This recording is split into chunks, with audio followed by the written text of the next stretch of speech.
Re! Viss ēters ir te!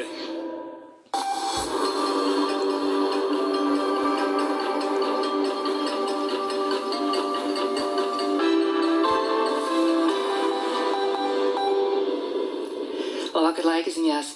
Šodien dienā brīžiem starp mākoņiem uzspīdēja saule, pa laikam lija, vietām novērots slapjš sniegs, valsts austrumos arī sniegs. Un dienas vidū gaisa temperatūras svārstījās no 0 grādiem valsts austrumos līdz +2, +3 grādiem citviet valstī.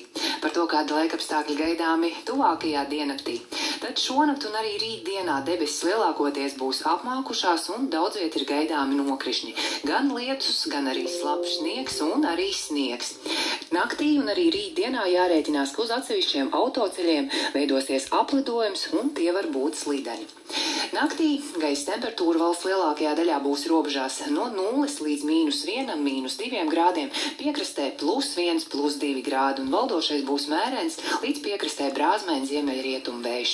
Rītdiena mākoņaina, daudz viet nokrišņi, slapjš sniegs un sniegs.